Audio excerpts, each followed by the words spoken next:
Fujimori está entre la lista de los más corruptos. Yo sabía que lo iban a decir. ¿Tú sabes que cómo se dice esa lista? No, lo digo es porque... el séptimo... Perdón, ya van dos preguntas que te hago y me dices, no, lo digo.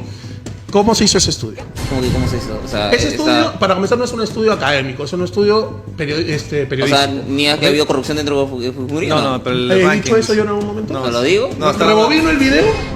No, ya, ok. Ranking, lo que te estoy diciendo es, ese estudio del gobierno de Fujimori es el sexto o séptimo más corrupto del mundo, de la historia. Se basa lo hace un medio. ¿Y qué usa como insumo para hacerlo? Reportes periodísticos.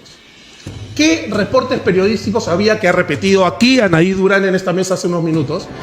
Que en el gobierno de Fujimori se robaron 6.000 millones de dólares producto de la privatización. ¿Okay? Eso está desmentido por el BCR, por el Ministerio de Economía y Finanzas de Alejandro Toledo y por una comisión congresal de... ¿Cómo se llama? De Javier Díaz-Canseco. Desmentido. Esa es una denuncia de Ronald Gamarra, que agarró y dijo... ¿Cuánto entró por la privatización? 7.000 millones de dólares. ¿Cuánto hay acá? 1.000. Uy, se robaron 6. Esa fue su lógica. Bueno, pero Fujimori se allanó a los juicios de corrupción. Sí, claro, porque tenía 25 años de cárcel en el Perú. En esa época no se sumaban. Y Fujimori dijo, pues 8 más. La corrupción normal que me digan ladrón. Normal. Lisandro, la corrupción ha sido en todos los niveles. En el caso de la compra de los aviones ha habido corrupción. Totalmente. En el caso dentro de... sí, la corrupción es un mal endémico de este país, pero... Lo que yo sostengo es...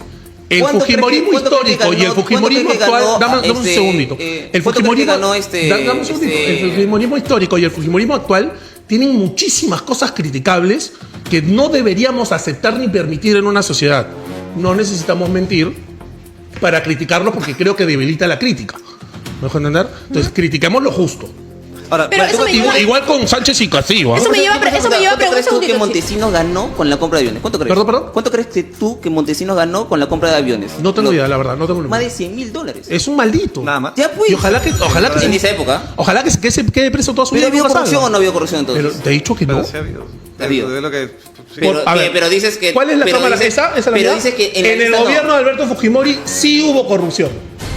¿Y aún así piensas que ha sido el mejor gobierno? Sí. Ha habido corrupción igual, ¿no? Sí, porque dime un gobierno peruano que... A ver, tú conoces el libro de Quirós de la historia de la corrupción en el Perú. Claro.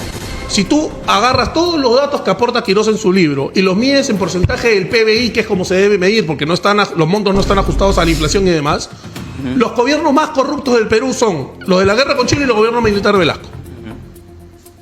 ¿Ok? Yeah. Y esto no es un nosotros matamos menos. Es una narrativa que se ha generado en función de los tiempos. Me dejo entender. No caer en la narrativa de Fujimori se robó 6.000 millones de dólares no es decir que en su gobierno no hubo corrupción.